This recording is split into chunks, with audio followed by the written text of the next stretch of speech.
जो अंकिता भंडारी वाला केस है, उत्तराखंड की बेटी उसके साथ दुष्कर्म होता है और बाद में मर्डर होता है। ऐसे केसेस में कहाँ जाती है बजरंग दल? अभी हम बाहर सड़क में जाते हैं और अगर किसी के साथ कोई घटना हो रही है हम उसका बचाव करेंगे। और अगर एफआईआर हमारे ऊपर ही होगी तो फिर कल को कोई भी किसी को बचाने के लिए सामने नहीं आएगा। बात यहाँ पे मोहम्मद दीपक की हो रही है इस वक्त, है ना? तो मोहम्मद दीपक मतलब कौन है वो बंदा? असल में वो मोहम्मद दीपक ये कैसा नाम हुआ? जो गाड़ियां हम 20 साल पहले रिटायर कर चुके हैं ना, हाँ वो जी। आज भी उनकी टॉप क्लास गाड़ियां हैं। आज भी उनके यहाँ क्रक्स यामा होता था, पहले चलता था 15-20 साल पहले। हमारे यहाँ वो बैन हो चुका पूरा। जो है नेम प्लेट भी दी है और इसकी नंबर प्लेट भी नहीं है, इसकी नंबर प्लेट भी नहीं है, गाड़ी का नंबर प्लेट भी नहीं है, इसकी नंबर देके खुदा रसूल दी कसम नहीं छड़ागा। वहाँ उनके यहाँ अभी भी वही चलता है। हमारे यहाँ मारुति कोई 25,000 में नहीं खरीदता, वो वहाँ 12 लाख देने को तैयार है मारुति गाड़ी के, हाँ जी। है ना? तो उनकी इकोनॉमी तो हमें दिख रही है कि कहाँ तक है। बट वो देश जो अलग हुआ था, वो धर्म के नाम पे अलग हुआ था। बिल्कुल। उन्होंने उस देश की जो मांग की थी वो धर्म के नाम पे की थी। और मैं इतना जानता हूँ कि जो देश समुदाय कट्टरवादी सोच के साथ एक तरफा धर्म बनाएगा, वहां पे बर्बादी होनी पक्की है। नमस्कार दोस्तों, मेरे पॉडकास्ट चैनल में आपका स्वागत है एक और नए एपिसोड में। आज हमारे साथ हैं साहिल जी फिर से। साहिल राजपूत जी, कैसे हैं आप? बहुत बहुत संदीप भाई, धन्यवाद आपका कि आपने दोबारा से मुझे बुलाया और मैं बहुत बढ़िया हूँ। आप बताएं। मैं भी बिल्कुल मस्त और चंगा। दोस्तों, आज होने वाली है उत्तराखंड पे बात, क्योंकि साहिल भाई उत्तराखंड से ही हैं, उत्तराखंड के मुद्दों पे बात करना चाहते हैं। तो साहिल भाई को दोबारा इसीलिए बुलाया गया है क्योंकि उत्तराखंड के अंदर अभी ऑनगोइंग बहुत सारे ऐसे मुद्दे चल रहे हैं जिन पे मुझे लगता है बात होनी चाहिए, बिल्कुल। है ना?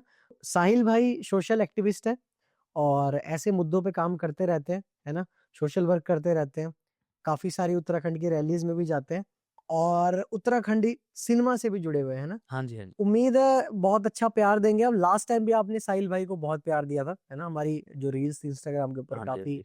बहुत अच्छा उनके ऊपर रिस्पॉन्स रहा था आप लोगों का, और लोगों ने कहा था कि इसके ऊपर और बातें होनी चाहिए। बिल्कुल। तो इसीलिए हम दोबारा से आ गए हैं भाई, क्योंकि उत्तराखंड में अभी आजकल बहुत सेंसिटिव हो चुके हैं मुद्दे काफी, है ना? हाँ जी, हाँ जी। तो शुरुआत करते हैं अभी लेटेस्ट जो चल रहा है उससे। अभी आपने मोहम्मद दीपक नाम सुना होगा, हाँ जी, है हाँ ना? जी। और आपने भी वो वीडियो जरूर देखी होगी। वीडियो चला रहा हूँ, जरा एक बार देखिए। ताऊ जी, ये बाबा नाम हटाओ आप, या तो बाबा बन जाओ। बाबा हटाओ, बाबा हटवाओगे। हाँ, हमारे सिद्ध बाबा हैं। बाबा यहाँ पे सिद्धबली एक ही बाबा है, वो है सिद्धबली बाबा। और जितने वो खुली हुई है, ये बाबा सुपर स्वीट्स वगैरह ही क्या है? वो सब हिंदू की दुकान है। तो मुसलमान क्या हो गया? मुसलमान नहीं भैया बात सुनो, ठीक है? आपका नाम क्या है भैया? अपना नाम। मेरा नाम मोहम्मद दीपक है भाई। मोहम्मद दीपक है आपका नाम। हम 26 जनवरी को एंजॉय कर रहे थे अपने दोस्त के यहाँ जाकर। हमने ऐसे ही मतलब बैठे हम साथ वाले के यहाँ, तो बगल में देखा कुछ बजरंग दल के कुछ लड़के आए जिन्होंने बहुत उद्यम काटा वहाँ पर, उनके साथ बदतमीजी वगैरह करी। एक तो बुजुर्ग थे, करीबन ऐसी 70-75 साल की उनकी एज है। उनके साथ भी थोड़ा सा मतलब वो बर्ताव थोड़ा सा उनका गलत था, तो उसको लेकर तो वहाँ पर बहसबाजी चल रही थी।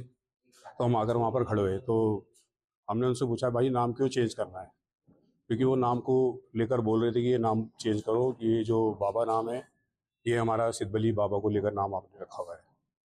तो हमने उनको ये भी बोला कि बाबा तो हर कास्ट में हर जात में बोला जाता है, बच्चों को भी बाबा बोला जाता है, बुजुर्गों को भी बाबा बोला जाता है। फिर ये भी बोला कि इनके जो पीर बाबा हैं उसको लेकर भी बोला इनके भी तो पीर बाबा होते हैं, तो उसके ऊपर इन्होंने नाम रखा हुआ है। तो उन्होंने मेरे को पूछा कि आपका नाम क्या है, तो मैंने थोड़ा सा मतलब है तो मेरा नाम दीपक कुमार, मगर मैंने उनको दिखाने के लिए ये बोला है कि मेरा नाम मोहम्मद दीपक है, मोहम्मद दीपक है। वो इसलिए क्योंकि मैंने ये जताने की उनको कोशिश करी कि हिंदू मुस्लिम हम सब एक ही हैं, एक ही भाई लोग हैं। जी हाँ, तो ये जो आपने अभी वीडियो देखी मोहम्मद दीपक वाली, ये मामला कहते हैं कोट द्वार का है। हाँ जी। बताओगे कि क्या चीज हुआ है, ये पूरा एक बार बताएंगे? पहले तो मैं ये बता दूं, जो कोटद्वार है वो डिस्ट्रिक्ट पौड़ी के अंडर आता है। और कोटद्वार वैसे तो प्लेन एरिया है क्योंकि यहाँ से हमारे हिमालय रीजन स्टार्ट होते हैं, तो ये एंट्री गेट भी है जो कि अपना सतपुली होते हुए पहाड़ों की तरफ को जाता है। और ये जो इंसिडेंट की आप बात कर रहे हो, ये 26 जनवरी जो कि हमारा गणतंत्र दिवस था उस दिन का है। हाँ। तो यहाँ पर हुआ ये था कि 6-7 लोग जो कि कह रहे हैं कि बजरंग दल के थे, तो वो जाते हैं एक शॉप ओनर के पास। शॉप ओनर जो कि एक विशेष समुदाय से हैं, और उन्होंने जो अपनी शॉप का नाम है वो बाबा क्लॉथिंग जो उनका है दुकान, तो वो बाबा नाम से था। तो वो 70 साल के बुजुर्ग के पास जब वो 6-7 लोग जाते हैं और वो कहते हैं कि भाई आपको पहले भी शायद उन्होंने उनको कहा था वो नाम हटाने के लिए जो भी शॉप का था, तो वो नाम हटाने के लिए कहा जा रहा था बाबा। वो कह रहे हैं कि ये जो बाबा शब्द है ये हिंदू हिंदू का शब्द है, मतलब हिंदू धर्म का शब्द उसको बना दिया गया है बाबा को। तो परेशानी क्या हुई उन्हें बाबा नाम से कि आप हिंदू हैं या मुसलमान हैं, तो आपको यहाँ पे डिफरेंशिएट किया जाएगा कि जो बाबा शब्द है वो सिर्फ हिंदू लोग ही हम्म। यूज कर सकते हैं, मतलब ये परेशानी थी उनकी। यही परेशानी है आई थिंक, शायद इन्होंने कॉपीराइट ले लिया है बाबा शब्द का। तब आपके क्या विचार है इस पे? विचार देखिए, अगर हम बोलें कि बाबा सिर्फ एक हिंदू में नहीं होते हैं, बाबा आप हम खुद पंजाब में रह रहे हैं चंडीगढ़ में, तो यहाँ पे सिख धर्म में भी हमारे यहाँ पे बाबा कहा जाता है, ठीक है, और हमारे पीर बाबा भी हैं, हम पीर बाबा पे भी जाते हैं, हम मत्था टेकते हैं, तो वो भी बाबा हैं। तो अब इसको आप कैसे कॉपीराइट ले सकते हो कि ये सिर्फ एक विशेष समुदाय का शब्द है? जैसे बजरंग दल सामने आता है, मतलब हिंदू धर्म के लिए काफी आवाज उठाता हाँ जी। है ना, लव जिहाद वगैरह पे भी ये सवाल उठाते हैं, पर बात यहाँ पे मोहम्मद दीपक की हो रही है इस वक्त, है ना? तो मोहम्मद दीपक मतलब कौन है वो बंदा? असल में वो मोहम्मद दीपक ये कैसा नाम हुआ? मोहम्मद दीपक नाम से पहले आपके माइंड में क्या आ रहा है? मेरे माइंड में तो मैं ये सोच रहा हूँ कि यार पहले तो नाम के आगे मोहम्मद लगा है और दीपक भी है, मतलब हिंदू वर्ड है दीपक, और मोहम्मद तो हाँ, मुस्लिम्स लगाते हैं। तो वो बेसिकली ऐसा है कि वो जो दीपक कुमार उनका ओरिजिनल नाम है, वो हिंदू है, वो मुस्लिम नहीं है। लेकिन जब उनको टारगेट किया गया, जिनकी वो शॉप थी वो मुस्लिम समुदाय से है, बाबा नाम से जो दिक्कत थी, तो उनके बचाव के लिए जब वो आगे आए तो उनसे पूछा गया कि तुम्हारा नाम क्या है? हम्म, तो वो समझ गए कि कहीं ना कहीं शायद उनको ये लग रहा है कि ये भी इनके साथ ही मुस्लिम है, हम्म, तो उन्होंने अपना नाम वहां पर मोहम्मद दीपक बताया। अच्छा। तो बेसिकली उनका वैसे नाम दीपक कुमार है। पर उन्हें क्या पड़ी थी मतलब सामने आने की, ऐसे लड़ाई झगड़ा ये सब इन्वॉल्व होने की? अब देखिए यहाँ पे क्या होता है कि जब कभी आप देख रहे हो कि आप कहीं से जा रहे हो और वहाँ पे कोई बुजुर्ग के साथ अत्याचार हो रहा है, वो किसी भी समुदाय का है, वो चीज़ एक अलग है, लेकिन आप उसके लिए क्या करोगे? अगर उसके साथ कोई गलत हरकत कर रहा है, गलत काम हो रहा है, तो आप एक इंसानियत के नाते आप क्या करोगे? हाँ, मैं ऑब्वियसली बात है उसकी हेल्प करूंगा। तो वही काम उन्होंने भी किया। वो इंसानियत के नाते उनके सामने खड़े हुए। और यहाँ पे मैं एक चीज़ और बता दूँ कि उनके साथ में एक और उनके दोस्त थे जिनका नाम है विजय रावत। तो हम लोग उत्तराखंड से हैं, मैं भी पौड़ी से हूँ, आप उत्तरकाशी की तरफ से हो, ठीक है? तो रावत है, तो समझ आ रहा है कि हिंदू है, मुस्लिम नहीं है। हम्म, तो अब वो ये बता रहे हैं कि वो विजय रावत और जो ये दीपक कुमार है, तो जो बाबा जो वो दुकान है, उसी के साथ में उनके दोस्त की दुकान थी। तो वो वहाँ जाते थे, बैठते थे। तो अब जैसे साथ में उनकी दुकान है तो हाय हेलो मिलना-जुलना होता ही है। तो जब उन्होंने देखा कि उस समय वहाँ पर कुछ 6-7 लोग आए हैं और वो कह रहे हैं हम बजरंग दल से हैं और उनको वो धमका रहे हैं, धमकी दे रहे हैं बाबा नाम चेंज करने के लिए। तो वो इंसानियत के नाते उन आगे आए हैं और उन्होंने उनका बचाव किया है। क्योंकि एक तो वो 70 साल के बुजुर्ग, दूसरी तरफ वो कह रहे हैं कि उनको पहले भी 2 बार अटैक आ चुके हैं, heart attack basically. Heart attack आ चुका है।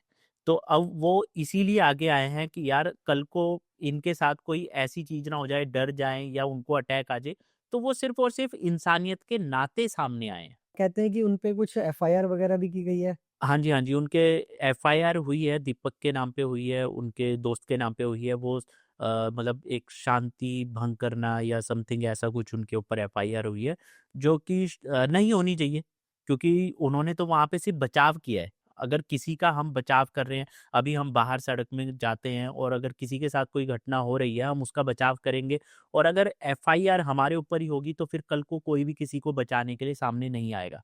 और फिर जब वो वीडियो सोशल मीडिया पे वायरल होगी तो लोग कहेंगे कि देखो कोई भी बचाने सामने नहीं आया, इंसानियत मर चुकी है।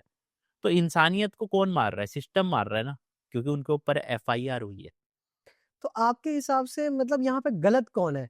क्योंकि एफआईआर भी उस पे हो रही है जो सामने आ रहा है, हाँ, आवाज उठा रहा हाँ जी, हाँ है जी। ना? तो आपको क्या लगता है कि गलत कौन है यहाँ पे? वो बजरंग दल वाले गलत हैं, जिन्होंने हिंदू धर्म के लिए, अपने धर्म के लिए आवाज उठाई कि बाबा नाम यूज ना करें, क्योंकि कहते हैं कि बाबा हिंदुओं में होते हैं, है ना? सनातन में हाँ होते जी, हैं। हाँ जी। तो यहाँ पे वो गलत है या मोहम्मद दीपक गलत है? क्योंकि अब मुझे लगता है दीपक कुमार उनको कहना, या दीपक जो भी उनका नाम है, दीपक कुमार ही नाम है उनका? हाँ जी, हाँ जी। दीपक कुमार उनको कहना गलत होगा अब, क्योंकि अब वो मोहम्मद दीपक बन चुके हैं ना? हाँ जी, हाँ जी। उन्होंने वो धर्म की परिभाषा ही बदल दी। हुँ। देखिए यहाँ पे ये अच्छा सवाल है और इस पर हमें ये विचार भी करना होगा कि बजरंग दल ठीक है, आप हनुमान जी को मानते हो, बजरंग बली उनका नाम है, बजरंग दल। तो हम जो हिंदू धर्म हमारी जो आस्था है या हम जितना धर्म को समझते हैं, आप भी जितना धर्म को समझते होंगे, तो आपको लगता है कि बजरंग बली जो हमारे हनुमान भगवान है, जो हमारा धर्म है, वो कभी ऐसा संदेश देगा कि आप 70 साल के बुजुर्ग को जाके धमकाओ और वो भी सिर्फ बाबा शब्द पर? हमारा धर्म तो ये नहीं सिखाता ना हमें। तो जो चीज़ हमारा धर्म हमको नहीं सिखा रहा है, हम उस चीज़ को ऐसे क्यों प्रेज़ेंट कर रहे हैं, वो चीज़ मुझे समझ नहीं आ रही है। बजरंग दल आज तक हम देख रहे थे कि वो पार्क में जाकर जो कपल्स होते थे बैठे, तो उनको तंग उनको करते थे। तंग करते थे, ठीक है? वैलेंटाइन्स डे अब आ ही रहा है वैलेंटाइन्स डे, तो फिर से वो शुरू हो जाएगा। चलो उतना वो भी गलत है, लेकिन फिर भी वो भी चलो समझ में आ रहा है कि कहीं न कहीं पे कोई अगर ऑब्सीन हरकत हो रही है, तो उस वजह से वो चलो चीज़ें अगर कर भी रहे हैं। हुँ। आज़ादी तो इस देश में सबको है। हम कहीं पे भी बैठ सकते हैं, उठ सकते हैं। हाँ, ऑब्सीन अगर कहीं पे हरकत हो रही है, उस पे आप बोल सकते हो। लेकिन अब आप उस बजरंग दल को यहाँ पर देख रहे हो कि एक बाबा शब्द को लेकर एक 70 साल के बुजुर्ग को धमकाया जा रहा है, तो ये हमारा धर्म कभी अलाउ नहीं करेगा। मुझे तो ऐसा लगता है कि बजरंग दल को अपने धर्म के साथ जोड़ना ठीक नहीं होगा। ये एक अलग ऑर्गेनाइज़ेशन है। हुँ। मैं इसे ऑर्गेनाइज़ेशन ही कहूँगा। हाँ जी, हाँ जी। नाम बेशक बजरंग दल रखा गया है बट उसका ये मतलब नहीं कि ये सीधा-सीधा धर्म के ठेकेदार बनेंगे, ऐसा मुझे लगता है। कि मतलब डायरेक्टली जोड़ना ठीक नहीं है, वो एक अलग ऑर्गेनाइज़ेशन है। हाँ जी, हाँ जी। धर्म के साथ ना जोड़ा जाए किसी चीज़ को। और अगर जैसे कि आपने बताया कि वैलेंटाइन डे आने वाला है, हाँ तो जी। उस टाइम पे ये कपल्स को तंग करते हैं जाके। हाँ जी, हाँ जी। बेसिकली कोई कपल पार्क में बैठा होगा तो उसको जाके कहेंगे कि भाई आप यहाँ क्यों बैठे हैं? हुँ, कैसे बैठे हो? तो ये काम बजरंग दल का तो नहीं है वैसे, ये काम तो प्रशासन का है ना, बिल्कुल, ये काम तो पुलिस का है। बिल्कुल, बिल्कुल। पुलिस भी सवाल जो करेगी उनसे, वो भी लॉ के दायरे में रह के ही करेगी। हाँ जी, हाँ जी। आप किसी को भी जाके पूछ नहीं सकते कि आप यहाँ क्या कर रहे हो, बिल्कुल, है ना? हर किसी को अपनी प्राइवेसी का पूरा हक है ना? चाहे वो अडल्ट है या नहीं है, चाहे वो कोई बच्चा ही है, चाहे वो पार्क में बैठ के खेल ही रहे हैं, हाँ है जी, ना? हाँ जी। तो आप उनको जाके सवाल नहीं कर सकते कि आप कौन है और यहाँ क्या कर रहे हैं, क्योंकि आपका पूरा हक है घूमने-फिरने का और इस भारत देश के अंदर लोकतांत्रिक देश है और आप कहीं भी जा सकते हैं। बिल्कुल। सो वहाँ पे भी जाके तंग करना किसी हद तक गलत है। बट हाँ, अगर बात लव जिहाद की आती है तो उस पे आपका क्या कहना है? क्योंकि लव जिहाद के मामले में बजरंग दल अच्छा काम करता है। देखिए, लव जिहाद के नाम पर बहुत अच्छा काम कर रहा है। बजरंग दल को हम ये नहीं बोल सकते कि अच्छे काम नहीं कर रहा है। लेकिन कहीं न कहीं पे उनको भी इस चीज़ को समझना होगा कि ये उनके ऊपर एक ज़िम्मेदारी है बहुत बड़ी। अगर आप हिंदू धर्म को आगे लेके आ रहे हो, आप एक बजरंग दल के नाम से चल रहे हो, बजरंग बली का नाम भी उसपे जुड़ा हुआ है, तो कहीं न कहीं आपको अपनी ज़िम्मेदारी भी समझनी होगी कि आप किस हद तक, कहाँ पर, कितने लोगों को परेशान कर सकते हो और कहाँ पर नहीं कर सकते हो। परेशानी भी देखो वो है जो आप जायज़ है। अगर वही बात है कि अगर कोई ऑब्सीन हरकत हो रही है, अच्छी बात है, आप उसके लिए बोलो। लेकिन अगर लोकतांत्रिक देश है और कोई अगर लड़का-लड़की ऐसे बैठे हुए हैं और वो अपना नॉर्मल बात कर रहे हैं, आप उसको भी परेशान करोगे, वो गलत है। तो वो चीज़ आपको अधिकार नहीं देती है और आपको भी अपनी ज़िम्मेदारी समझनी होगी यहाँ पे, अपने दल की, कि हमें कहाँ पर आवाज़ उठानी है और कितनी कहाँ पे हम क्या कर सकते हैं। ये लॉ के हिसाब से क्यों नहीं चलते हैं लोग? लॉ के हिसाब से इसलिए नहीं चलते हैं क्योंकि यहाँ पर मुझे ऐसा लगता है कि जब आप एक धर्म को आगे ले आते हो ना, तो कहीं न कहीं पे उस धर्म के साथ आपको ये होता है कि अब हमारे पास पूरे अधिकार हैं। धर्म कोई भी हो, चाहे यहाँ पर हमारा कानून है, तो वो कानून हर धर्म के लिए एक जैसा है, किसी धर्म के लिए अलग तो नहीं है। तो जब कानून है, तो आप कानून प्रक्रिया के हिसाब से चलो, आप आवाज़ उठा सकते हो। अगर कहीं पे आपको लग रहा है कि कानून अनदेखा कर रहा है, तो आप उसको लेकर कानून से सवाल कर सकते हो। लेकिन आप अगर खुद ही कानून को हाथ में ले लोगे, तो वो किस हद तक सही है, वो ऑडियंस ही बता सकती है। जब हम बात कर रहे हैं मोहम्मद दीपक की, ये तो हमने सुन लिया। हाँ जी, हाँ जी। बट फिर हमारे भाईचारे की बात आती है, फिर कोई मुस्लिम भाई क्यों नहीं आता सामने? अब्दुल कुमार क्यों नहीं आता? अब्दुल मिश्रा सामने क्यों नहीं आता? अब्दुल राजपूत सामने क्यों नहीं आता? ये मोहम्मद दीपक जैसे लोग ही क्यों सामने आते हैं? संदीप भाई, ये तो आपने काफ़ी गहरा सवाल पूछ लिया है और ये सवाल मेरे अंदर भी बहुत चलता है। तो इसके लिए तो हम देखिए जो हमारा जो मुस्लिम समुदाय है, हम उनसे ये कहना चाहेंगे कि आप लोगों को भी कहीं न कहीं पर जो एक हमारी भाईचारा है, उसको बरकरार रखने के लिए आपको भी आगे आना ज़रूरी है। आज एक दीपक कुमार एक मुस्लिम बुजुर्ग के लिए आगे आया है और उसने अपना मोहम्मद दीपक नाम बताया है।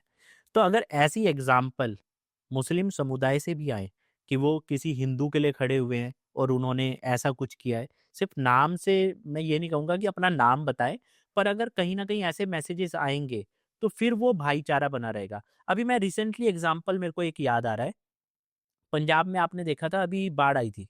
हुँ, तो वहाँ पर मुस्लिम समुदाय जो थे उन्होंने जाकर वहाँ पर लोगों की हेल्प की थी। आपको अगर पता होगा ये रिसेंट हुआ था। हुँ, हुँ। तो यहाँ पर ये भी तो है ना कि हमारा जो नेशनल मीडिया है, वो इन बातों को कितना दिखाता है। जहाँ पर कोई मुस्लिम समुदाय का व्यक्ति अगर गलत करता है, तो वो पूरा दिन डिबेट चलेगी।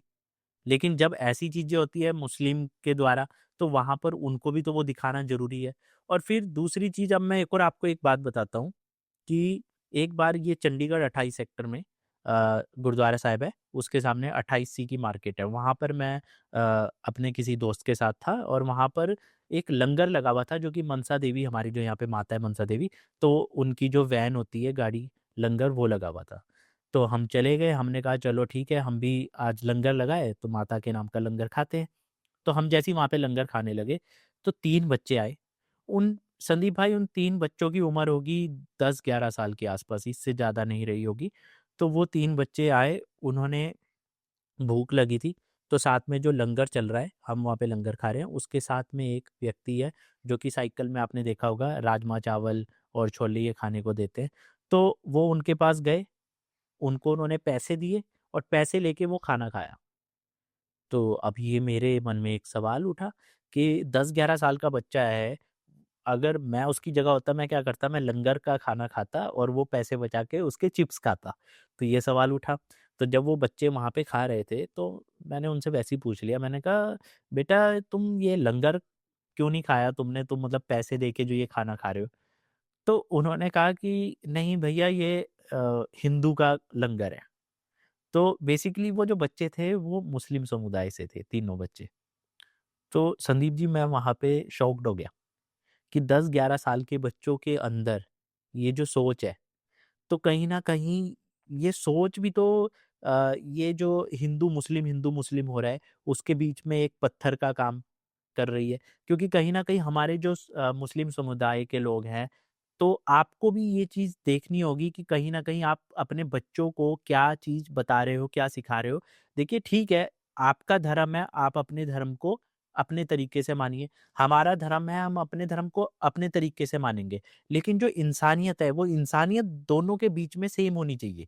ये नहीं है कि आज एक मोहम्मद दीपक तो उठ रहा है, लेकिन जैसे आपने कहा कि कोई क्यों अब्दुल सिंह या अब्दुल राजपूत नहीं आ रहा है। तो उसके लिए क्या है कि वो सोच का होना ज़रूरी है। मेरे को गर्व होता है कि मैं हिंदू धर्म में पैदा हुआ, क्योंकि हमारा जो हिंदू धर्म है, वो कभी भी हिंसा नहीं सिखाता है। हमारा हिंदू धर्म हमेशा इंसानियत की बात करेगा, हमेशा भाईचारे की बात करेगा। मैं किसी विशेष दल की बात नहीं कर रहा हूँ कि कोई दल बोले कि नहीं हम हिंदू के ठेकेदार बने हुए हैं तो ऐसा होना चाहिए, नहीं। हमारा जो धर्म है, हर कोई यही जानता है, हमारा धर्म सिखाता है हमेशा इंसानियत की बात। तो हम यही चाहेंगे कि जो दूसरा धर्म है, वो भी वैसे ये चीज़ नहीं सिखाता है, लेकिन उनके अंदर वो भावना अपने बच्चों को भी वो सिखाना ज़रूरी है। अब हम बात करते हैं अंकिता भंडारी की। हुँ। उस केस में आप काफ़ी टाइम से जुड़े हैं ना? हाँ जी, हाँ। तो जो अंकिता भंडारी वाला केस है, उत्तराखंड की बेटी उसके साथ दुष्कर्म होता है ना? और बाद में मर्डर होता हाँ जी, हाँ जी। है ना? तो ये जो अंकिता भंडारी का केस है, इसमें आप काफ़ी टाइम से जुड़े भी हुए हैं, हाँ है जी। ना? काफ़ी रैलीज़ में आप जाते रहते हैं और काफ़ी जगह धरने भी दिए हैं आप लोगों ने। अभी फ़िलहाल में क्या चल रहा है केस में? और ऐसे केसेज़ में कहाँ जाती है बजरंग दल? हाँ, ये बात आपने बहुत सही कही है कि अभी जैसे कोटद्वार में तो बजरंग दल हमें देखने को मिला एक बाबा शब्द पर, जो कि इतना बड़ा मुद्दा नहीं था बाबा शब्द का। लेकिन जो इतना बड़ा मुद्दा था एक्चुअल में अंकिता भंडारी का, क्योंकि एक पहाड़ की बेटी के साथ दुष्कर्म हुआ और सबसे बड़ी बात यहाँ पे ये है कि जो वो दुष्कर्म हुआ, वो किस समुदाय ने किया? अब यहाँ पर अगर जिसने दुष्कर्म किया है वो हिंदू समाज से है, तो हम सारे हिंदू समाज को नहीं बोल सकते ना, ब्लेम नहीं कर सकते। तो हम तो यही कहेंगे कि जो वहाँ का न्यायिक व्यवस्था है, जो वहाँ का प्रशासन है, वो उनको सजा दिलाए। अब जब वहाँ पे सजा नहीं मिल रही है या सीबीआई जांच की मांग कर रहे हैं, सीबीआई जांच नहीं हो रही है, तो उस समय फिर बजरंग दल चुप है। तो अब बजरंग दल की भूमिका कहाँ गई फिर? जब आप एक शब्द को लेकर आ रहे हो लेकिन एक लड़की के न्याय के लिए आप नहीं आ रहे हो, फिर वो भी तो एक सोचने वाली बात है उनके लिए। हुँ। तो इसमें सीबीआई जाँच का क्या रोल है? सीबीआई जांच का तो एक अभी जुमला दे रखा है सिर्फ, अभी तक तो कुछ भी ऐसा सीबीआई का नहीं हुआ है। जांच की मांग बार-बार की जा रही है, लेकिन अभी तक जांच का बोल तो रहे हैं कि आदेश दिया जा रहा है, लेकिन अभी तक तो कुछ हुआ नहीं है ऐसा। और ये काफ़ी लंबे समय से चल रहा है मामला, है ना? ये तो काफ़ी लंबे समय से चल रहा है और देखिए जब तक सीबीआई जांच नहीं होगी, लोगों के सामने तथ्य सही से नहीं आएँगे, तब तक तो जांच की मांग ही चलती रहेगी और ये कब तक चलती रहेगी, अभी इसका कोई बता नहीं सकते हैं कि कब तक ये ऐसा चलता रहेगा। तो जो अंकिता भंडारी का केस है, हम बजरंग दल की बात कर रहे थे। हुँ। हम बजरंग दल को टारगेट नहीं कर रहे हैं, पर अगर उन्होंने जिम्मा उठाया हाँ जी, हाँ जी। है ना? तो वो यहाँ पे भी सामने आए। हम तो बिल एक मदद की गुहार लगा हाँ सकते हैं जी, उन्हें। हम तो यही कह सकते हैं कि आप सिर्फ़ एक शब्द को कॉपीराइट लेके ना चलें। आप जो मेन मुद्दे हैं, जैसे पहाड़ की बेटी के साथ दुष्कर्म हुआ और अभी एक रिसेंटली और एक इंसिडेंट हुआ है, गुंजन नाम है जिसकी हत्या की है। तो ऐसे मुद्दों पर आगे आए और प्रशासन से सवाल करें कि आप यहाँ पर आपकी क्या भूमिका है और प्रशासन उस पर क्या एक्शन ले रहा है और उनको सज़ा दिलवाने तक आप उनके साथ खड़े रहे। तो यहाँ पर अगर बजरंग दल ये काम करेगा तो वो अच्छी बात है हमारे धर्म के लिए और हम लोगों के लिए। अच्छा, और इसमें भी सरकार का क्या रोल है? अभी सरकार क्या कर रही है? मतलब क्या एक्शंस लिए जा रहे हैं सरकार के द्वारा? कुछ, क्योंकि बीजेपी के कुछ लीडर्स का नाम आता है इसमें, है ना? हाँ जी, हाँ जी। कहते हैं कि बीजेपी से उनका कोई संबंध है हाँ जी, हाँ या जी। लीडर्स हैं वो बीजेपी के? हाँ जी। वो संबंध ऐसा है कि जो पुलकित आर्या जो इसमें दोषी है, तो उनके जो फ़ादर साहब हैं वो भी बीजेपी के रह चुके हैं नेता, और जो अभी एक वीआईपी का नाम कहा जा रहा है, तो वो अभी देखिए जब तक साफ हमें नहीं पता चलेगा, हम ज़्यादा इसमें नहीं बोल सकते हैं। क्योंकि जो न्यायिक प्रक्रिया के हिसाब से बात हो रही है, तो उसमें अभी वीआईपी है। अब वो वीआईपी कौन है?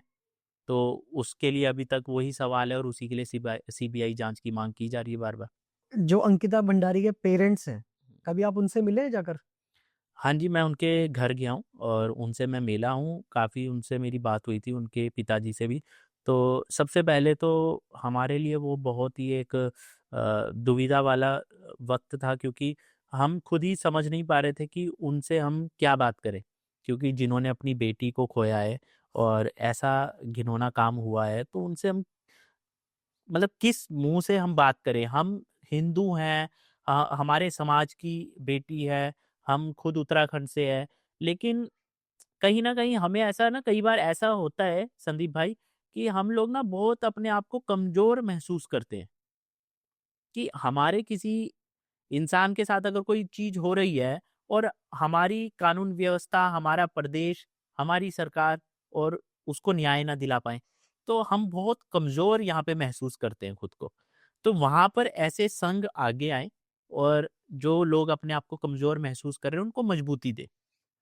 अच्छा, मैं यहाँ पे ना फिर से लव जिहाद वाले पे बात करना चाहूँगा। हाँ जी। आपने एक मूवी की थी, मिशन देवभूमि, हाँ जी, हाँ जी। है ना? हाँ जी। उसके अंदर आपने लव जिहाद के बारे में दिखाया था। हाँ जी, हाँ जी। एक तरफ तो आप कह रहे हो कि लव जिहाद, मतलब ये सब गलत हो रहा है, हाँ जी, हाँ हाँ? जी। आप एक तरफ़ा हो रहे हो। हाँ जी। फिर दूसरी ही साइड आप ये भी कह रहे हो कि वहाँ पे मोहम्मद दीपक और ये सब केस जो हुए हैं, तो इसको कैसे क्लैरिफ़ाई करोगे आप? फिर तो आप दोनों तरफ हो गए। इसको देखिए क्लैरिफ़ाई करने के लिए सबसे पहले मैं ये इंसानियत शब्द इसमें प्रयोग करूँगा कि आप सोचो कि मेरा नाम साहिल है, मैं हिंदू, पहली बात इसमें एक और बता दूँ मैं, जो साहिल मेरा नाम है, कई लोग तो ये समझते हैं कि मैं मोमडन हूँ, हुँ, क्योंकि जो साहिल नाम है ये ज़्यादातर मुस्लिम लोगों के होते हैं। हुँ। तो यहाँ पे नामों का भी अब ऐसा हो गया है कि ये नाम इसका है, ये नाम साहिल नाम को भी वो कई बार सोचते हैं। मुझे बहुत से लोगों ने ये चीज़ कही है। और दूसरी चीज़ यहाँ पर ये है कि इंसानियत शब्द का प्रयोग इसलिए कर रहा हूँ मैं, तो एक तरफ जैसे हम लव जिहाद की बात कर रहे हैं, तो लव जिहाद से जो पीड़ित है, जो लड़की है, उनका परिवार है, ठीक है? तो उनके लिए वो बात की जा रही है। और दूसरी तरफ जो ये मोहम्मद दीपक वाला केस हुआ है, यहाँ पे एक 70 साल का बुजुर्ग है जो कि 30 साल से कोटद्वार में अपनी शॉप चला रहा है। वो एक इंसानियत की बात है कि यार वो आपको कोई परेशानी नहीं दे रहा है, सिर्फ़ एक उसका समुदाय अलग है, वो हमसे अलग धर्म का है, हम हिंदू है, वो मुस्लिम है। हम इस बात पर अगर उसको पीड़ित करें तो वो मुझे नहीं लगता कि वो सही है। तो हम सिर्फ़ यहाँ पर इंसानियत को देख रहे हैं, हम ये नहीं देख रहे कि हम हिंदू धर्म से हैं, तो कोई भी चाहे मुस्लिम धर्म का है, वो चाहे अच्छा है, चाहे वो बुरा है, हम उसको बस टारगेट ही करते रहें। तो ऐसा बिल्कुल भी नहीं होना चाहिए ना।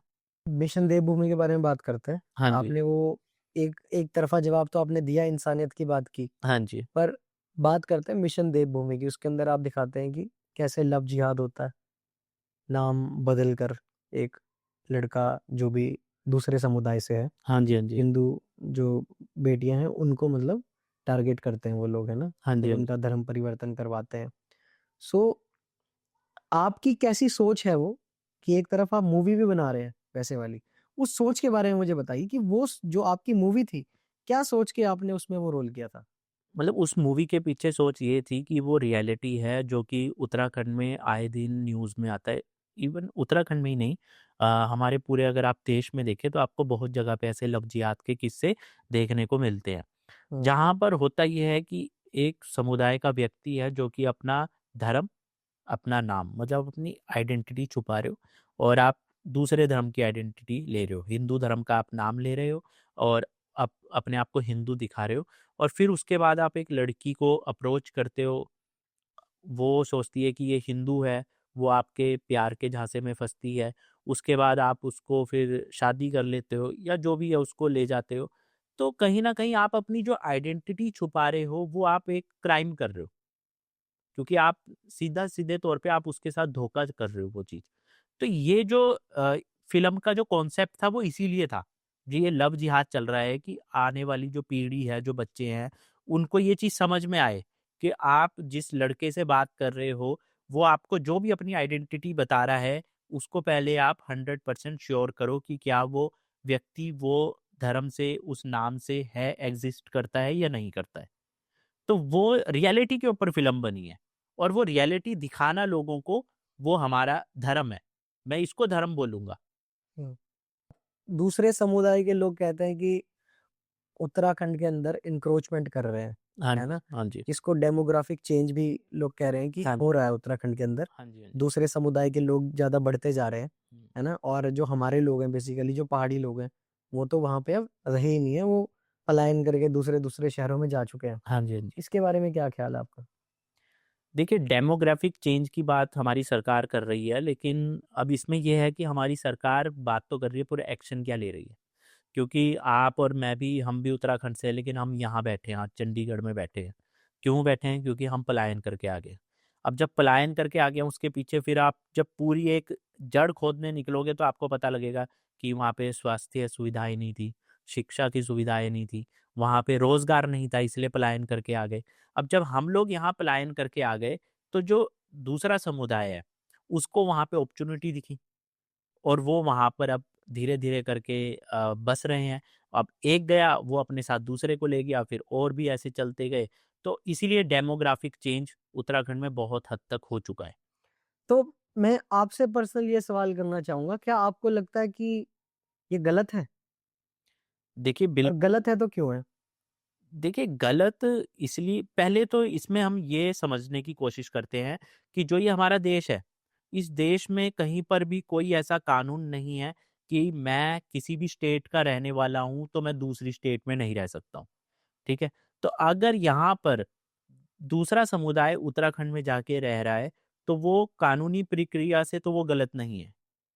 लेकिन अगर वहाँ पे समुदाय बढ़ता जा रहा है और वो अपनी डोमिनेंस वहाँ पे स्टैब्लिश कर रहा है और उसके बाद फिर वो वहाँ पर ऐसे गलत कार्य हो रहे हैं, तो वहाँ पर जो हमारी कानून व्यवस्था है, उस पर सवाल आता है कि हमारी कानून व्यवस्था के लिए क्या कोई दूसरे धर्म को कोई सज़ा देना मतलब मुश्किलात आती है उसमें मुझे तो नहीं लगता। क्योंकि जो हमारी कानून व्यवस्था है उसके लिए तो सभी एक जैसे हैं ना। ये तो नहीं है कि वो हिंदू को अलग सज़ा देगा और मुस्लिम को अलग देगा। हुँ। तो जो भी यहाँ पे सवाल आते हैं वो हमारे प्रशासन पे आते हैं कि जब हमारे पास कोई भी ऐसी डेमोग्राफिक चेंज हो रही है, तो डेमोग्राफिक चेंज तो चलो हो रहा है, उसके ऊपर आप एक्शन नहीं ले रहे हो। लेकिन दूसरा, अगर वो समुदाय के लोग वहाँ पर कुछ भी गलत काम कर रहे हैं, तो आपका कानून इतना स्ट्रांग होना चाहिए कि वहाँ पे वो समुदाय को आप पनपने ही ना दो। पर क्यों? मेरा सवाल ये है कि क्यों? आप उत्तराखंड से, हाँ जी। आप चंडीगढ़ रहते हैं। हाँ जी, हाँ जी। अगर चंडीगढ़ के लोग ये कहें कि यहाँ पे उत्तराखंड के लोग आके ज़्यादा बस गए हैं, हाँ जी, हाँ जी। है ना? हाँ जी। तो वो भी तो परेशानी है। बिल्कुल, बिल्कुल, ये बात आपने एकदम सही कही है। ये सेम वैसा ही है कि कल को हम बोले कि भई यहाँ का डेमोग्राफिक चेंज हो गया है, क्योंकि यहाँ पे उत्तराखंड के लोग या हिमाचल के लोग ज़्यादा आ गए। हाँ। बात तो वही आती जैसे है। ही पंजाब में भी अभी हो रहा है कि पंजाब में कह रहे हैं कि जो बिहार से हाँ जी, लोग हाँ हैं, जी। उनको बाहर निकालो। हाँ जी। बट सारा काम भी उनसे ही करवाते हैं सारा लोग, काम भी उनसे ही करवाते हैं। ठीक है? पर ये भी कह रहे हैं एट द एंड कि बिहार के लोगों को बाहर निकालो। बिल्कुल। मुझे लग रहा है कि आने वाले टाइम में उत्तराखंड का भी कुछ ऐसा ही हाल होने वाला है और हो गया है शायद, कि क्योंकि जो पंजाब के लोग हैं, वो तो यहाँ से माइग्रेट होके कनाडा, यूएस या और अदर कंट्रीज में जा रहे हैं, हाँ जी, हाँ है जी। ना? और यहाँ पे कौन बसता है पीछे? वो केयर टेकर्स ओनली। हाँ और जी। केयर टेकर कौन लोग हैं? गरीब लोग, जो लोअर मिडल बिल्कुल ही है ना, और वो जो है बिहार से हैं या कहीं और किसी स्टेट से हैं, जहाँ पे थोड़ा-सा लिटरेसी रेट कम है और हो सकता है कि वहाँ के लोग ज़्यादा फाइनेंशियली वीक हों। वो लोग यहाँ पे आके केयर टेकिंग का काम करते हैं। मैं बिहार को ये नहीं कहूँगा कि बिहार का लिटरेसी रेट कम है। बिहार से सबसे ज़्यादा आईपीएस, आईएएस हाँ निकलते जी, हैं, हाँ जी। है ना? तो ये भी नहीं कहूँगा मैं। बट जो गरीब लोग हैं बेसिकली, हुँ। वो गरीब लोग पंजाब के अंदर आके खेती-बाड़ी करते हैं, अपना रोज़गार चलाते हैं और जो उनके बेसिकली जो ओनर्स हैं, वो अब यहाँ से माइग्रेट होके बाहर जा चुके हैं। अब वो लोग जो यहाँ पे बचे हैं, वो लोग कह रहे हैं कि भाई पंजाब पे आपने कब्जा कर लिया।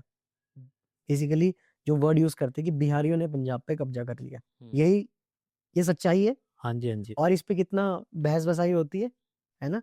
लोग जहाँ पे बिहार के लोग दिखते हैं, उन्हें मारना शुरू कर देते हैं, हुँ। है ना? उन पे अत्याचार करते हैं। फिर अगर कोई आवाज़ उठा ले उल्टा, तो फिर बहुत तगड़ा मुद्दा बनता है ना? फिर वायलेंस होता है हाँ जी, हाँ बेसिकली। जी। अब ऐसे ही मैं उत्तराखंड की बात करने जा रहा हूँ। उत्तराखंड में लोग कह रहे हैं कि भू कानून लेकर आओ, हुँ। भू कानून लाओ।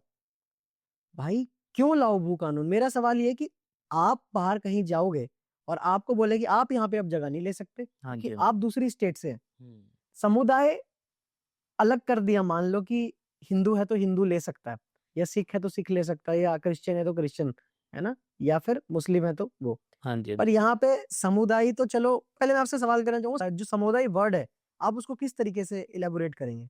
क्या है आपका मायने? समुदाय के मायने क्या है आपके? देखिए, समुदाय का तो जो एक सिंपल सी परिभाषा है कि हम एक विशेष जाति को, उसको समुदाय मान लेते हैं। एक विशेष धर्म है, वो समुदाय हो गया। मतलब कोई भी जो लोग हैं, जो एकजुट हैं, पर वो एक अलग विशेष कारणों से थोड़ा-सा अलग है, तो वो एक अलग समुदाय बन जाता है। ठीक है, मैं यहाँ पे इसको थोड़ा-सा ठीक करना चाहूँगा।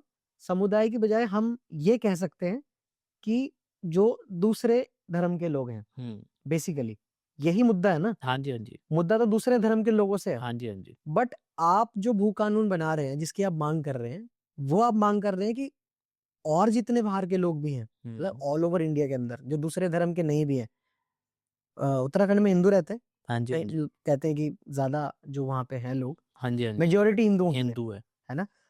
अब हिंदू बंदा अगर वहाँ पे जाके प्रॉपर्टी लेना चाहेगा, तो वो उसके लिए भी आप बोल रहे हैं कि नहीं, बाहर के लोगों को देना ही नहीं है बिल्कुल भी, दिल्ली के लोगों को नहीं देना, यूपी के लोगों को नहीं देना, हुँ। ठीक है? मुस्लिम्स को, सिखों को और जो क्रिश्चियन लोग हैं, मतलब बाकी जो धर्म के लोग हैं, उनको बाद में देखेंगे। पर आप डिमांड कर रहे हैं कि हिंदू को भी नहीं मिले वहाँ पे। इसका रीज़न संदीप जी ऐसा है, पहाड़ों की एक अपनी सीमा है, ठीक है? अब हो ये रहा है कि हम जो वहाँ पे पहाड़ में रोज़गार की बात कर रहे हैं, पहाड़ तब रहेगा जब वहाँ पे पहाड़ ही रहेगा। जिस दिन पहाड़ में पहाड़ ही नहीं होगा, वो पहाड़ खत्म हो जाएगा।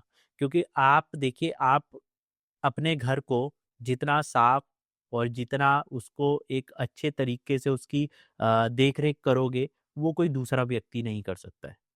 तो ये जो उत्तराखंड जो स्टेट है और जो पहाड़ है, वो अपने जो संस्कृति है, अपना जो कल्चर है, उसको बचाने के लिए ये डिमांड कर रहा है। अगर हम वहाँ पर देखें, लोग तो रोज़गार के चलते पलायन करके यहाँ पर आ रहे हैं, शहरों में आ रहे हैं, तो पहाड़ खाली होते जा रहे हैं। तो पहाड़ जब खाली होते जा रहे हैं, तो पहाड़ों की देख-रेख करने के लिए वहाँ पे कौन है? और फिर यहाँ से जो दूसरा व्यक्ति जा रहा है, वो वहाँ पे चलो ठीक है, आपने ये कहा कि आप दूसरे हिंदू को भी वहाँ पे ज़मीन नहीं लेने दे रहे हो। तो उसमें ऐसा नहीं है, उसमें ये होता है कि जो कृषि भूमि है, कृषि भूमि को आप बचाएँ, ताकि जब कृषि भूमि आपकी बची होगी, तो वहाँ पर जो उत्तराखंड का व्यक्ति है, वो कृषि तो कर सके। अगर आप उसको पैसों के लालच में कि हमारे यहाँ पे कृषि कौन करेगा, हम इसको बेच के पैसा आएगा और शहरों में जाके बस जाएँगे, तो फिर वो पहाड़ों की जो संस्कृति कल्चर है वो तो खत्म हो जाएगा। तो उसको बचाने के लिए ये भू कानून का कांसेप्ट है। हुँ। ये नहीं है कि हम हिंदू को जगह वहाँ पे लेने ही नहीं देंगे, ऐसा नहीं है। वो सिर्फ़ एक, क्योंकि एक परेशानी है, उसके चलते वो डिमांड की गई है। बाकी आप अगर देहरादून चले जाओ, जो म्युनिसिपल कॉर्पोरेशन एरियाज़ होते हैं, हिमाचल में भी भू कानून है और हमसे ज़्यादा स्ट्रॉन्ग कानून है। तो हिमाचल में तो कभी ये चीज़ नहीं आती है कि आप हिंदू को वहाँ पे जगह नहीं लेने दे रहे हो। बट यहाँ पे अगर ये सवाल आ रहा है, तो वो कहीं न कहीं शायद लोग उसको समझ नहीं पा रहे हैं कि वो क्यों आ रहा है। हुँ। मेरा सवाल करने का जो रीज़न था ना, वो भी यही था, मैं लोगों को पता लगे, हुँ। भू कानून असल में है क्या? हाँ जी, हाँ जी। और इसकी ज़रूरत क्यों क्यों है? है ना? बिल्कुल। एक्चुअली बाहर से लोग घूमने आते हैं, वो ठीक हाँ जी, हाँ जी। है ना? उत्तराखंड आइए, उत्तराखंड सबका वेलकम करता है ना? बिल्कुल, और घूमे-फिरे, बट उस जगह की जो ब्यूटी है, उसे भी संजो के रखें, बिल्कुल। है ना? उसे बर्बाद ना होने दें। और एक चीज़ मैं ये भी बोलना चाहूँगा संदीप जी, कि ऐसा है, म्युनिसिपल कॉर्पोरेशंस के जितने भी एरियाज़ होते हैं, चाहे आप कोटद्वार, देहरादून जैसे शहरों में होता है एमसी का, तो वहाँ पे आप ज़मीन ले सकते हैं, कोई भी ले सकता है, लेकिन उसकी एक सीमा होती है। ये नहीं है कि आपके पास पैसा है, अब जैसे हम देखें, हमारे यहाँ पे उद्योगपति हैं 2, अंबानी, अडानी। अब वो है तो हिंदू ही हैं, वो भी इस देश के वासी हैं, लेकिन क्या आप पूरा देश उनके हाथ में दे दोगे? नहीं दे सकते ना। तो कहीं न कहीं आपको कुछ बचाने के लिए तो एक्शन लेना होगा।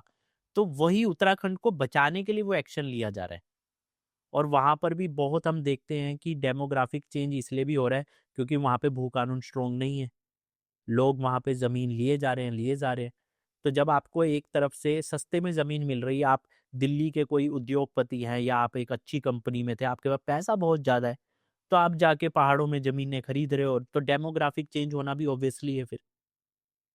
हाँ, जैसे कि भू कानून की बात हो रही है, और भी सारे मुद्दे जो हैं, उत्तराखंड के अंदर अभी चल रहे हैं, हाँ जी, हाँ है जी। ना? सो इसके ऊपर प्रशासन क्यों नहीं फिर कोई एक्शन ले रहा है? मतलब जो सरकार है बेसिकली, वो क्यों आगे नहीं आ रही है? देखिए, यहाँ पर संदीप जी ऐसा है कि जो हमारा प्रशासन है, उत्तराखंड गवर्नमेंट है, कहीं न कहीं पे वो बहुत ही एक तरफ तो दिखा रही है कि हम उत्तराखंड के लिए काम कर रहे हैं। लेकिन जब हम देखते हैं कि कुछ जो ये पार्टीज़ हैं, चाहे बीजेपी हो, चाहे कांग्रेस हो, ये जो मेनली चल रही है, वो दिल्ली से ही चल रही है। तो दिल्ली से जो डिसीज़न आ रहे हैं, वो वहाँ पे ज़्यादा इम्प्लीमेंट हो रहे हैं। क्योंकि आप उत्तराखंड की गवर्नमेंट में हो, आप उत्तराखंड स्टेट के लिए हो, तो आपको उत्तराखंड के लिए काम करना होगा। ग्राउंड रियलिटी पे काम नहीं हो रहा। ग्राउंड रियलिटी पे काम नहीं हो रहा है। तो जो बाहर व्यक्ति बैठे हुए हैं, उनको नहीं पता कि उत्तराखंड में क्या परेशानी लोगों को हो रही है। आम जो वहाँ पे जीवन है, वो कैसा चल रहा है। वो अपने हिसाब से जो एक होता है ना अपना पॉलिटिशियंस का, कि आपने कैसे किस चीज़ का बेनिफिट उठाना है, चाहे आप वोट के लिए हो, चाहे अपना बैंक बैलेंस के लिए हो, पार्टी फंडिंग के लिए हो, तो उसको लेके आप किसी को भी वहाँ पे ठेका दे दो। कोई भी बाहर का व्यक्ति है, गुजरात के व्यक्ति हैं, उनको वहाँ पे ठेके मिल जाते हैं। लेकिन जो उत्तराखंड के जो लोग हैं, क्या वो इतने कैपेबल ही नहीं है कि उनको ठेका नहीं मिल रहा है? क्या आपको लगता है कि उत्तराखंड में कोई ऐसा व्यक्ति नहीं होगा जो एक अच्छी सड़क का निर्माण कर सके? तो हुँ। अगर नहीं है, तो इसके ऊपर फिर विचार करना होगा सरकार को कि क्यों नहीं है? हम डेमोग्राफिक चेंज की बात कर रहे हैं, पलायन करके लोग आ रहे हैं, क्यों आ रहे हैं? क्योंकि वहाँ पे रोज़गार नहीं है। तो रोज़गार में अभी देखें, डेमोग्राफिक जो चेंज हो रहा है, वहाँ पे जो भी यहाँ का विशेष समुदाय का वहाँ पे जा रहा है, वो क्यों जा रहा है? क्या वहाँ पे वो सिर्फ़ बैठने के लिए जा रहा है? वो भी तो वहाँ पे काम कर रहा है। आज आप देखो, आप पहाड़ी राज्य के ऊपर से ऊपर क्षेत्र में जाओगे, जितने भी सैलून होंगे, जितने भी ये बाल काटने वाले हैं, वो सब उसी समुदाय के हैं। तो यहाँ पे सरकार क्यों नहीं एक्शन ले रही है? फिर सरकार वहाँ पर क्यों वहाँ के जो युवा हैं उनको इस तरफ लेके जाए कि चलो ठीक है, आप भी ये चीज़ सलून का काम सीखें। उनकी युवाओं की मदद करें, उनको वहाँ पे सब्सिडी दें, इंस्टीट्यूट्स खोलें। पर मुझे लगता है कि ये उत्तराखंड के लोगों की मानसिकता भी रह चुकी है कि हम छोटा काम नहीं करेंगे। मतलब अपने शहर में, अपने गाँव में, अपने प्रदेश में रहकर आप वो काम नहीं करेंगे, बट बाहर जाके आप गधा मज़दूरी करने के लिए तैयार हैं। वो देखिए सेम ऐसे ही हुआ है जैसे यहाँ पे पंजाब में होता है कि आप यहाँ पे छोटा काम नहीं करोगे, कनाडा में जाके टॉयलेट भी साफ करोगे। हाँ, कई लोग ऐसा बताते हैं।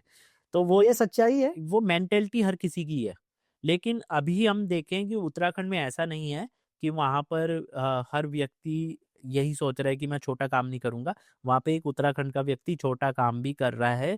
लेकिन जो ये सोच है, इस सोच को हटाने के लिए प्रशासन को कुछ करना पड़ेगा ना। अभी हम अगर सोचें कि नहीं यार, बाल काटना एक छोटे लेवल का काम है और फिर मैं शहर में आके यहाँ पे किसी होटल में बर्तन धो रहा हूँ, तो उससे बेटर तो यही है ना कि मैं अपने पहाड़ों में जाके वहाँ पे बाल ही काट लूँ लोगों के। पर वही है कि उस सोच को कैसे प्रशासन उसको क्या करे कि युवाओं को वो चीज़ समझाएँ, युवाओं को उस तरफ लेके जाएँ। अगर इन चीज़ों के ऊपर काम करेगा प्रशासन तो फिर आगे चलने वाले टाइम पे नहीं बोलेंगे ना कि डेमोग्राफिक चेंज हो रहा है। लेकिन प्रशासन की भूमिका यहाँ पर कोई दिखाई नहीं दे रही है और सिर्फ़ वो बोल देते हैं कि डेमोग्राफिक चेंज हो रहा है, लेकिन उसके ऊपर काम कुछ नहीं हो रहा है। अच्छा, मौजूदा सरकार के बारे में बात करते हैं। बीजेपी, हाँ जी। क्या कहना है आपका इस पे? कितना काम कर रही है फिलहाल? बीजेपी के बारे में बात करें और जो पहले सरकार रह चुकी है, क्योंकि उनका तो काफ़ी समय से, तो उनका क्या था और अब वाले क्या कर रहे हैं? देखिए मतलब उत्तराखंड की अगर हम बात करें तो उत्तराखंड में जो समय-समय पर सरकारें बदलती रही है, कांग्रेस भी आई है, बीजेपी भी आई है और सभी ने अपनी जो एक राजनीतिक महत्वाकांक्षा है, उनको ही देखा है। उन्होंने कभी भी जो स्टेट का, वहाँ के लोगों का जीवन, संस्कृति, उन पहलुओं पे बहुत कम ध्यान दिया। मैं ये नहीं कहूँगा कि नहीं दिया है, बट बहुत कम ध्यान दिया है। अब बात हम करें कि जब हमें दिख रहा है कि 2 राजनीतिक पार्टी है, मेनली जो समय-समय पर बदल रही है, लेकिन फिर भी उत्तराखंड का जनमानस वही परेशानियों से अभी भी जूझ रहा है। आज 2026 है, आज भी हम देखें तो उत्तराखंड में जो शिक्षा की सुविधा है, उसके बुरे हाल है। अब ये तो नहीं है कि मैं बोल रहा हूँ, लोग बोलेंगे कि नहीं, ये तो ऐसे ही बोल रहा है। सबको पता है, सब जानते हैं उत्तराखंड में क्या हाल है शिक्षा का, स्वास्थ्य का, जो हमारे वहाँ पे रोज़गार का, इसीलिए पलायन हो रहा है। अब जब आपको दिख रहा है कि 2 गवर्नमेंट वहाँ पे रूल कर रही है और वो उस चीज़ को नहीं कर पा रही है, तो क्यों नहीं आप जो वहाँ का एक लोकल पार्टी है यूकेडी, उत्तराखंड क्रांति दल, 1979 में इसकी फाउंडेशन हुई है और 2000 में जब हमारा उत्तराखंड बना था, अलग स्टेट बना था क्योंकि हम उत्तर प्रदेश के अधीन थे, फिर हमारा एक अलग स्टेट बना, तो इसकी जो माँग थी, डिमांड थी, वो किसने करी? यूकेडी ने करी। और हमने आज उसी राजनीतिक पार्टी को जो कि जड़ों से जुड़ी हुई है उत्तराखंड में और वहाँ के मुद्दे उठाती है, उत्तराखंड स्टेट के लिए भी उसी ने वहाँ पे योगदान दिया, हमने उसको बैक फुट पे धकेल दिया और लेके हम 2 राजनीतिक पार्टी आए हैं और वो भी वो जिसका कोई उत्तराखंड स्टेट से कोई लेना-देना नहीं था। अच्छा, सो यूकेडी के बारे में क्या ख़्याल है? 2026 और जो आने वाला टाइम है, क्या लगता है इस बार यूकेडी का कितना बोलबाला रहेगा उत्तराखंड में? देखिए अगर मैं मौजूदा स्थितियों को एनालाइज़ जहाँ तक मैंने किया है, जितना मैं समझ सकता हूँ चीज़ों को, उतने उस हिसाब से मैं बताऊँ, तो यूकेडी बहुत अच्छा काम कर रही है और अभी चर्चा पर भी बनी हुई है। अगर कांग्रेस, बीजेपी के बाद कोई नाम है, तो वो यूकेडी का ही है उत्तराखंड में और आशीष नेगी उसमें युवा अध्यक्ष हैं। उसके साथ में एक और हैं, कुलदीप सिंह रावत हैं, जो कि लैंसेडाउन से हैं। तो वो मुझे हल्द्वानी में भी मिले थे। उन्होंने वहाँ पर अंकिता भंडारी और भू कानून के लिए आए थे। मैं भी उनसे वहाँ पे मिला था। तो ये जो युवा लोग हैं, ये इस पार्टी को एक अलग लेवल पर लेके जा रहे हैं, इसलिए आज इन पर बात हो रही है। लेकिन जो उत्तराखंड के जो लोग हैं, उनकी अभी भी वही मनोस्थिति दिख रही है। यूकेडी का जितना भी बोलबाला हो, लेकिन अगर वोटिंग के टाइम पे आएँगे, तो ये फिर उत्तराखंड के लोग कांग्रेस और बीजेपी में बँट जाएँगे। बिल्कुल सही बात कह रहे हो। पर एक तरफ लोग कहते हैं कि बीजेपी ने काफ़ी काम किया है उत्तराखंड में। हाँ जी। क्या ये सच है? देखिए, अगर इस तरीके से मैं एक एग्ज़ाम्पल के तौर पे मैं अगर इसको लेके चलूँ, तो संदीप भाई ऐसा होता है कि मैं अगर कहीं से इलेक्शन लड़ रहा हूँ, ठीक है? तो अगर मैं इलेक्शन वहाँ पे जीत गया हूँ, तो मुझे लोगों को, क्योंकि ये लोकतांत्रिक देश है, अगली बार भी वोट चाहिए, तो उसको दिखाने के लिए कुछ काम तो करना पड़ेगा। तो मैं अगर 10 में से 2-4 काम कर दूँ और उसके बाद मैं सब कुछ अवॉइड करूँ और फिर मैं बोलूँ कि मैंने उत्तराखंड के लिए काम किया या किसी भी स्टेट के लिए काम किया है, तो आप उसको किस हद तक बोलोगे कि आपने काम किया है? क्योंकि एक दिखावे का काम होता है और एक होता है दिल से काम। वो दिल से काम तो उत्तराखंड में अगर होता, तो मुझे नहीं लगता कि आज 2026 में बैठ के हम उत्तराखंड की ऐसी बातें करते। पलायन, रोज़गार की बातें करते हैं, जो बेसिक बातें हैं, शिक्षा सुविधा, ये जो शिक्षा हो गया, हेल्थ है, इसके ऊपर हम बात कर रहे होते। मुझे नहीं लगता हमें ये चीज़ें बातें करनी चाहिए थी फिर आज। तो लास्ट में क्या मैसेज देना चाहोगे आप लोगों को? क्योंकि जैसे ऑनगोइंग मुद्दे आ रहे हैं, हीट मोमेंट्स हो रहे हैं, लड़ाई झगड़े, वायलेंस हो रही है ना? फिर एफआईआर्स हो रही हैं, बहुत कुछ चल रहा है ना? हाँ जी, हाँ तो जी। इसमें क्या कहना चाहोगे आप लोगों को? मैं तो यही कहना चाहूँगा कि सबसे पहले आप लोगों की भूमिका क्या है, आपको वो समझना होगा। देश हमारा है। जब इस देश को आज़ादी दिलवाई थी, तो उस समय आज़ादी के समय पे किसी ने नहीं पूछा था कि आप हिंदू हो कि मुसलमान हो। और आज़ादी में अगर कोई कमेंट में बता सकता है तो ज़रूर बताइएगा कि क्या आप ये बता सकते हो कि सिर्फ़ आज़ादी के समय सिर्फ़ हिंदुओं ने ही आज़ादी के लिए कुर्बानियाँ दी है, उसमें मुसलमान भी थे। तो जब हमें आज़ादी मिली अंग्रेज़ों से, हम एक आज़ाद देश बने। तो अब हम इसको कैसे कह सकते हैं कि ये देश सिर्फ़ हिंदुओं का है? लोग बात करते हैं ना उसकी, अपना हिंदू राष्ट्र बनाने की। हाँ जी, हाँ जी। मेरे दिल में मतलब एक बात है जो मैं कहना चाहूँगा। आज पाकिस्तान के हालात सबको पता सबको पता है। है ना? अब कोई ये आके उठ के बोल दे कि नहीं, नहीं जी पाकिस्तान तो बहुत अच्छा है। नहीं। देखो पाकिस्तान की बहुत बुरी कंडीशन है, हाँ जी, हाँ जी। ठीक है? उनकी इकॉनमी सबको दिखती है। मैं तो सिर्फ़ इतना कहूँगा कि आज भी अगर आप पाकिस्तानी सोशल मीडिया देखेंगे, तो जो गाड़ियाँ हम 20 साल पहले रिटायर कर चुके हैं ना, हाँ जी, वो हाँ जी। आज भी उनकी टॉप क्लास गाड़ियाँ हैं। हाँ जी, हाँ है जी। ना? आज भी उनके यहाँ क्रक्स यामा होता था पहले, चलता था हाँ 15-20 साल जी। पहले, हमारे यहाँ वो बैन हो चुका पूरा। हुँ। वहाँ उनके यहाँ अभी भी वही चलता है। हमारे यहाँ मारुति कोई 25,000 में नहीं खरीदता, वो वहाँ 12 लाख देने को तैयार है, उन मारुति गाड़ी के, हाँ जी, हाँ जी। है ना? तो उनकी इकॉनमी तो हमें दिख रही है कि कहाँ तक है।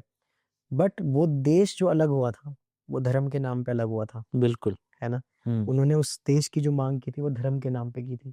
और मैं इतना जानता हूँ कि जो देश, समुदाय कट्टरवादी सोच के साथ एक तरफ़ा धर्म बनाएगा, वहाँ पे बर्बादी होनी पक्की है। बर्बादी होनी पक्की है और वो दिखा है सबको, क्योंकि वो देश सिर्फ़ एक कट्टरवादी सोच को लेकर चला और आज वो सबके सामने हालात है। लेकिन हमारा देश उस सोच के साथ नहीं चला, इसलिए हमारा देश सबसे अलग भी है। सबसे बड़ा अगर लोकतांत्रिक जो देश है वो हमारा ही है। और अगर हम अब दोबारा से वही कट्टरवादी सोच पर घुस जाएँगे, तो जो इतने सालों से हम जो अलग हुए हैं और हमने इतना जो डेवलपमेंट की है, वो फिर कहीं न कहीं सब खराब हो जाएगा। हाँ, आज भारत अच्छा ग्रो कर रहा है, नो डाउट, हाँ ठीक जी, है? देश के अंदर छोटे-मोटे मुद्दे तो चलते ही रहते हैं। ये बिल्कुल, तो हमारी ग्राउंड रियलिटी जो हमने दिखाई, बिल्कुल, हम इसके लिए किसी बाहर वाले को दोष नहीं दे रहे, हमारी खुद की सोच ऐसी हो चुकी है ना? बिल्कुल, बिल्कुल, हमारे खुद के एक्शंस ऐसे हैं, जिससे हमें ये परेशानियाँ आ रही हैं। सरकार चुनते भी हम लोग ही हैं, बिल्कुल, है ना? सम टाइम कोई दारू के लिए वोट देता है, कोई पैसा लेके वोट देता है, किसी को खाना खिला दिया, किसी को राशन दे दिया तो वो वोट देता है। पर वोट दान है, दान पहले आप दान ले रहे हैं, फिर दान दे रहे हैं, ये तो थोड़ा-सा मामला यहीं पे बिगड़ जाता है। मतलब हमारे देश का जो करप्शन है बेसिकली वो यहाँ पे काम खराब करता है। बाकी सबसे अच्छा और लोकतांत्रिक देश भारत ही है। बिल्कुल, बिल्कुल, बाकी मैं भी यही कहूँगा कि भाई अगर कट्टरवादी सोच के साथ आगे बढ़ोगे तो भारत का हाल भी पाकिस्तान जैसा होने में ज़्यादा दिन नहीं लगेंगे। बिल्कुल, हमारे देश के अंदर भी बहुत सारी चीज़ें ऐसी हो रही हैं, कुछ ऐसी अंदरूनी ताकतें हैं, जो बाहरी लोगों के साथ मिल के देश में गड़बड़ कर रहे हैं, ठीक है?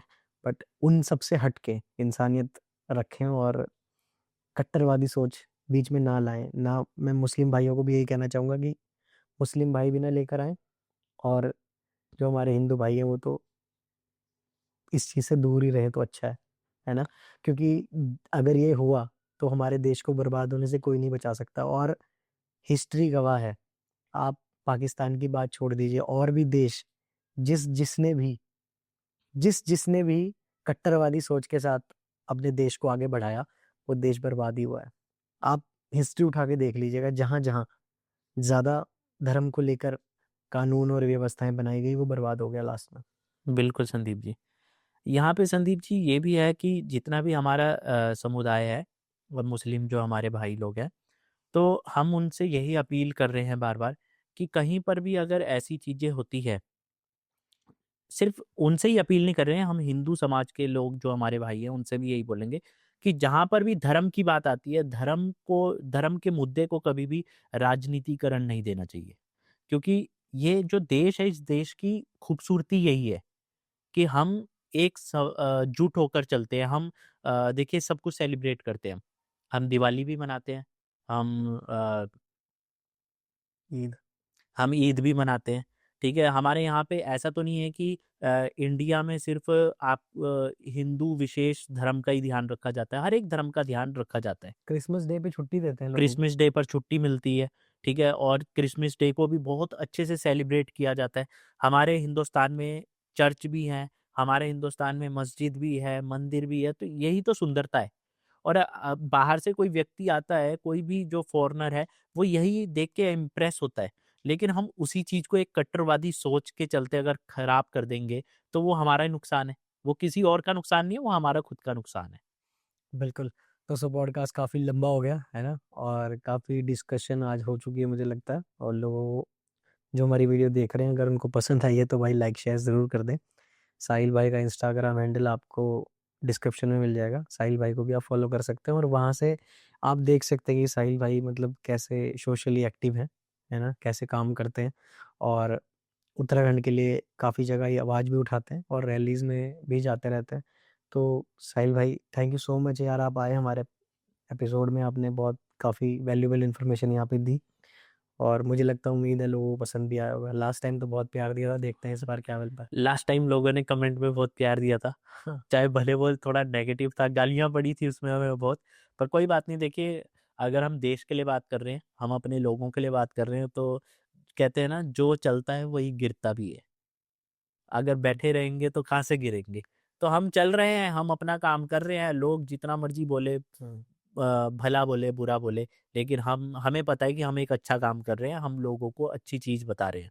हम कोई लड़ने वाली बात नहीं बोल रहे हैं, किसी को मारने-काटने की बात नहीं कर रहे हैं, हम एक प्यार का संदेश देने की बात कर रहे हैं। और लास्ट में मैं यही कहूँगा कि संदीप भाई भी उत्तराखंड से हैं, मैं भी उत्तराखंड से हूँ, तो इस बार उत्तराखंड में किसकी सरकार? यूकेडी। यूकेडी की, कि देखो भाई, हाथ जोड़ के विनती है, ठीक है?